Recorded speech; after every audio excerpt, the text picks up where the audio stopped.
Nah sekarang kita lanjutin Pak Ustadz. Ini ada bicara tentang cincin dan lain-lain ini ya. Ini ada videonya sebagai ininya ya. Kemudian menjadi helikopter. Pakai remote tapi. Nah, di Kuala Lumpur. Baik, Ibu Bapak yang dirahmati Allah, saya boleh pinjam sorban. Oke. Oke, nih. Lihat. Ini sorban saya taruh di depan. Ini. Ibu silakan duduk dulu. Pak Sugiono silakan duduk. Pak Ujanata terima kasih. Mas Susiano, ahlan wa sahlan wa marhaban. Insyaallah. Ibu-ibu yang sudah pakai cincin, lepas cincinnya.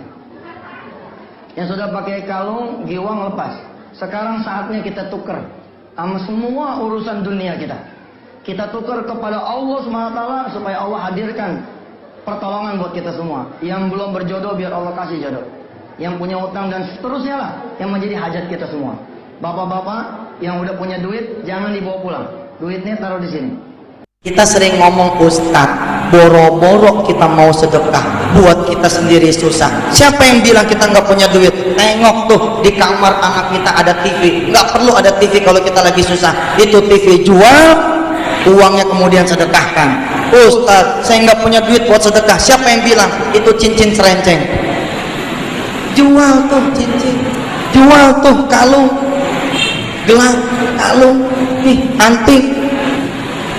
Kalau kita mau memaksakan kita punya sedekah, insya Allah kita bisa bersedekah. Kita cuman tidak pernah mau maksain sedekah. Malu kan kita sama anak muda. Dia jual motornya 14 juta, yang 4 juta dia beliin motor baru yang lebih murah, yang 10 juta dia sedekahkan. Begitu dia sedekahkan di 10 juta, Allah mencatat rumah ini menjadi rumah dia. Tidak lagi punya apa-apa. Lalu sang istri SMS saya, alhamdulillah istri saya insya Allah seperti ibu-ibu di Pelalawan sini. Kalau suaminya jual motor buat pergi haji, marah. Suaminya jual motor, wakil buat sedekah supaya bisa pergi haji, marah. Ibu-ibu Pelalawan begitu. Kenapa abang jual motor itu? Abang pengen pergi haji. Ya kenapa cuma motor yang dijual? Kan kita masih punya cincin kawin, kita masih punya TV, kita masih punya kulkas. Jangan cuma abang dong yang pergi haji. Saya juga pengen pergi haji. Kalau motor itu dijual 6 juta, dikali 10, 60 juta, abang doang yang jalan. Insya Allah ibu-ibu di Pelalawan seperti itu. Nggak jalan-jalan. Pokoknya kalau dikasih tahu sama kiai, udah sami'na wa ata'na, siap, gitu aja. Saya mengerti Ustaz, saya mengerti. Tapi berarti lu nggak ngerti. Ngerti koya tape. Terakhir sempurnakan tetap dengan bersedekah. Apa yang saudara punya? Cincin, kalung, giwang, gelang, tabungan, siap, ceng. Walaupun gubernur itu kaya, tapi kalau saudara bawa sesuatu, diterima lah. Walaupun nengokin orang sakit, hanya nongolin muka saja dia udah senang. Apalagi kalau kita bisikkan di telinga beliau. Bapak yang pengen ikut wisuda di Senayan, dari sekarang rajin sedekah, bukan menabung. Rajin sedekah, insya Allah nyampe semua.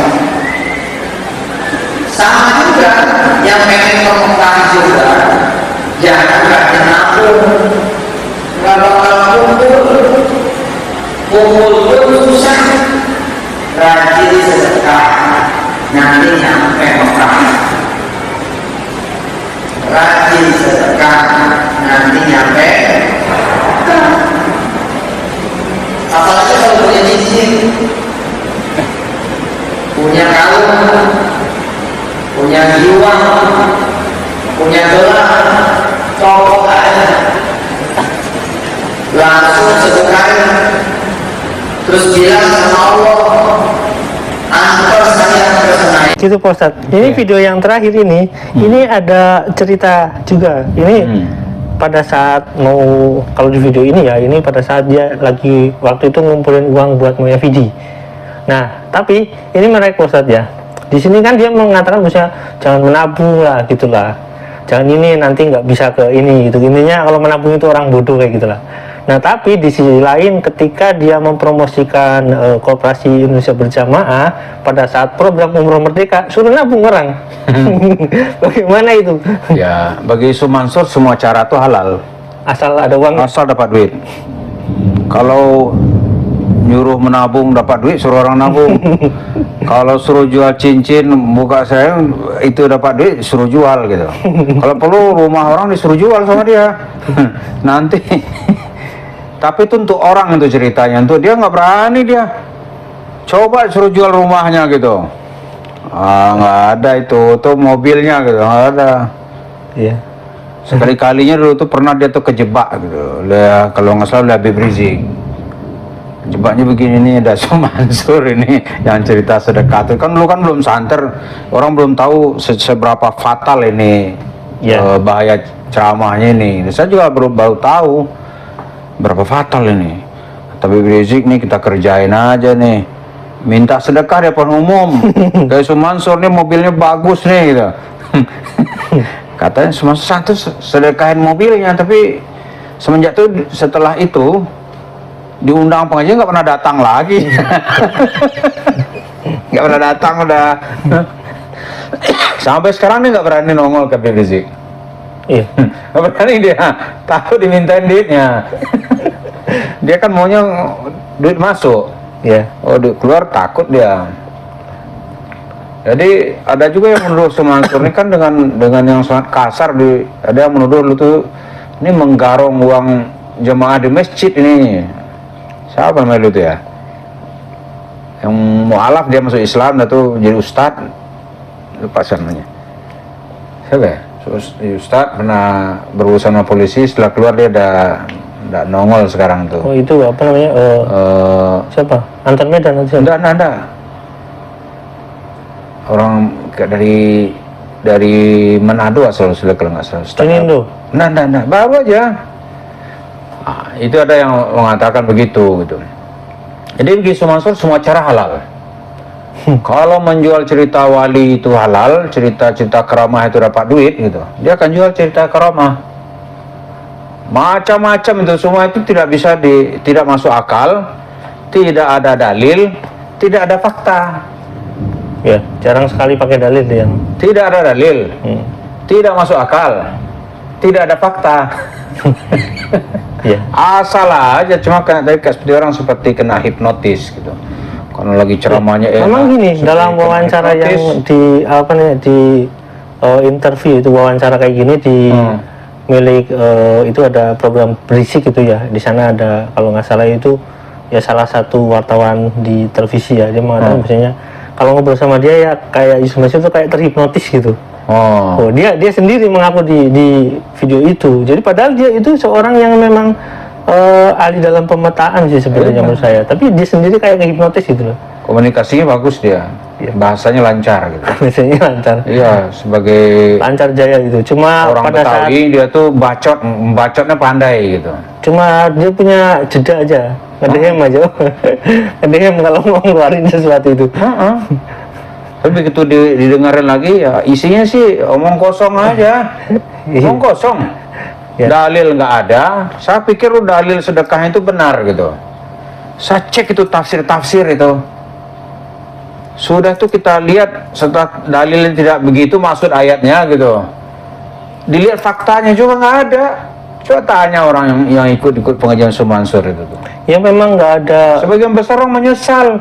Memang nggak ada, jadi emang nggak ada matematika sedekah. Sedekah bukan untuk dimatematika-kan. Nggak ada. Karena urusan misalkan satu kebaikan atau misalkan 10 kebaikan itu kebaikan ukurannya juga bukan pada manusia. Bukan material. Allah yang menentukan. Iya, Allah yang menentukan.